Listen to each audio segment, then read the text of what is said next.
Our next guest is a social media strategist. She's a speaker, podcaster, video creator. She does it all in the content creation sphere. And she's got a great book that came out. I think she came out around the time saw her at Podfest. It's called The Social Shift, The Road Back to Community. She's Katie Brinkley. Katie, great to see you. Thanks so much for joining us. Yeah, you know what? You left one thing off of that list there, Ross. Oh, you're fired, dude. You know what you left off? Ross Brand superfan.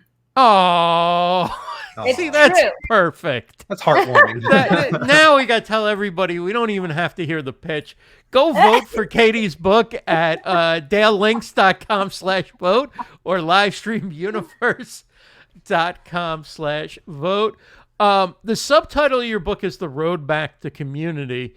And what I find interesting about that is that I used to always kind of follow the path with people that I worked with, which is you put out some content, you develop an audience, you connect with them, they see you grow, and then at some point you create some sort of community structure for them to join. And in the past year or two, like anybody launching a podcast, a live stream show, I'm like, create the community from episode 1. Like, have a place to invite them. Don't rely on social media to get that message across. Talk about the importance of community in this social shift that you write about. Yeah, so my book came out. You were right. It came out last December, and then was really launching it around the time of Podfest last year. And even though I have a social media agency, I love social media. Let that be known. But I don't think that we should be on it all the time. Like, I didn't create my business so that I could spend all day on social media, because that sounds terrible. Amen. So how can we use social media as a tool? Because if you think about it, social media was designed so that you can build community and connect with people. Facebook groups. I mean, a couple years ago during the Super Bowl, Mark Zuckerberg spent millions of dollars promoting Facebook groups. We all want to find our people. We all want to find our community. If you have a podcast, you are stepping into the spotlight and saying, this is my belief. Let me be your guide. Let me help you. And you're building your community. So everything that I think that we're doing online with our podcast, with our books, with our social media, everything is designed around knowing who it is that you're talking to and building the message for that one person, not just virality, because that sounds, again, terrible. So true. I think there's so often that I think many people romanticize social media and believe that that's where their success lives and dies. For those people that are very obsessed about it, what would be some advice that you would give to them that they can understand that it's more of a tool and more of an ancillary part of their life as opposed to being the sole purpose of their life? Yeah, I mean, and for those of you that want to like just get brand deals and going viral, like that's an entirely different strategy. That's an entirely different business model. Yeah. But if you're a business owner that's using social media as a tool to grow brand awareness, how successful is your business if you're on social media all day, every day? What if you could just post less on 1 or 2 platforms and get better results? And that's what my book is about, is focusing in on 1 or 2 platforms, going all in on it, posting a few times a week, but for that one person who wants to say, I'm in Ross Brand's community. I'm in Katie Brinkley's community. Oh, I do the 4-post strategy that Katie talks about. So focus less on, again, like I said, the virality. Focus in on how you can maximize your reach on 1 or 2 platforms.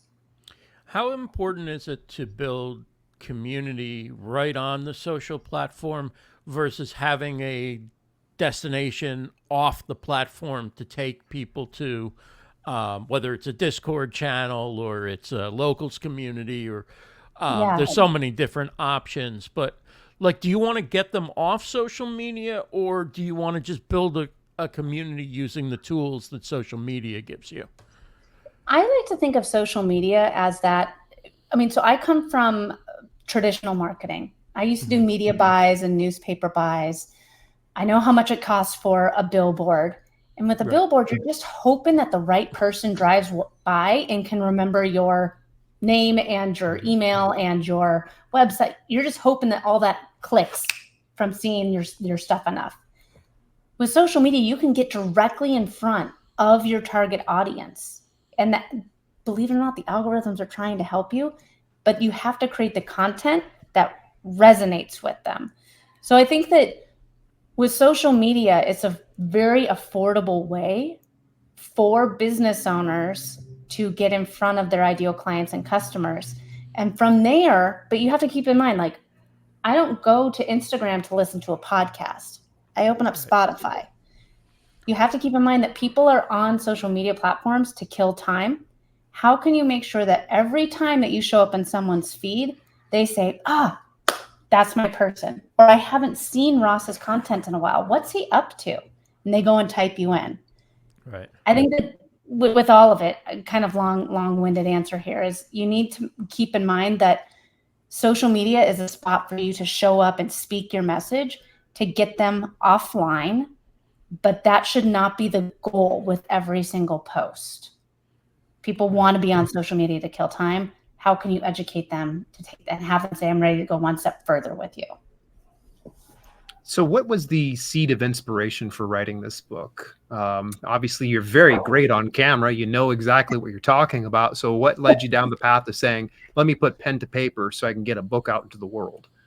Yeah, so a couple things. One, the reason I wanted to write the book was because I hated how we had become so dependent on showing up on social media. Like during COVID, it was great because all of a sudden now, like, people had the gift of time and they were showing up all the time. Yeah. And the world opened up and it's like, well, I got things to do other than be on TikTok every day.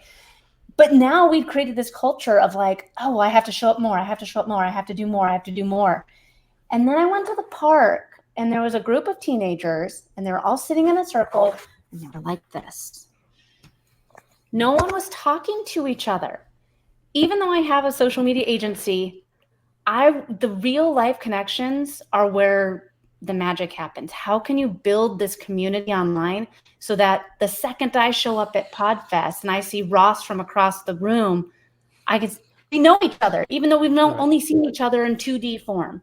Right. And that's what happens when you show up the right way and start building a community. I want people to show up effectively online so that they can get off of it and live their life. Because living your life in front of a computer screen sounds terrible to me. Right. That's just me. So that's why I wrote the book, is to get people an effective strategy so they can get in, be effective, and get the heck out.